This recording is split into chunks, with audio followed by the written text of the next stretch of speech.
سی pack والا element ہے وہ بہت امپورٹنٹ ایلیمنٹ ہے. ہم نے بجلی خانے لگائے, ہم نے سڑکیں بنوائی, ہم نے اور اس کا انفراسٹرکچر.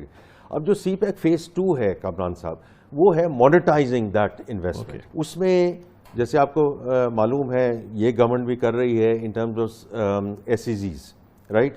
اس میں M3 ہے, ڈھابجی ہے, اس میں راشکائی ہے, جہاں ہم خود اس میں ہم گئے ہیں, ہم نے وہاں برانچز بھی کھولی ہیں, ہم وہاں ان چائنیز انویسٹرز کے ساتھ کام بھی کر رہے ہیں, وہ ہمارے کلائنٹ بھی ہیں. گوادر فری زون میں we are the only bank which has a branch, اور اس میں ہم کوشش کر رہے ہیں کہ جو ایئرپورٹ بن رہا ہے اور باقی جو وہاں سہولتیں ہم پرووائڈ کرتے ہیں وہ بھی پرووائڈ کر سکیں. Getting agriculture to the next stage is one of the most important imperatives, اور اس میں working with the Chinese companies, whether is mechanisation, whether is yield enhancement, اور اس میں بھی ہم اپنا کردار ادا کرنے کی کوشش کر رہے ہیں کہ ان کمپنیوں کو کیسے لے کر آئیں. گرین بانڈ ہے جو وابڈا کا, کتنی بڑی بات ہے کہ on the street of their own balance sheet they have gone to the international investors and have raised these funds.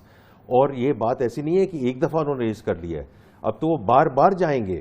اسی طرح اب یہ وقت آ گیا ہے, اور میری مدبانہ درخواست ہے گورنمنٹ سے اور منسٹری آف فائنینس سے کہ اب پینڈا بانڈ کی طرف چلیے, کہ آپ نے یورو بانڈ کر لیا, آپ نے سکوک کر لیا, اور انشاءاللہ ڈالر بانڈز بھی کریں گے, اور انشاءاللہ ایچ پی ایل کی پوری کوشش ہوگی کہ ہم اس میں مدد کریں. اگر ہم پہلی سیلف رجسٹریشن کر سکیں سے $1 بلین, اور اس میں گورنمنٹ آف پاکستان پہلی دفعہ جا کے $250-300 ملین کے ایکویولنٹ کر لے, but we keep it a tape. This is all about diversifying our funding avenues.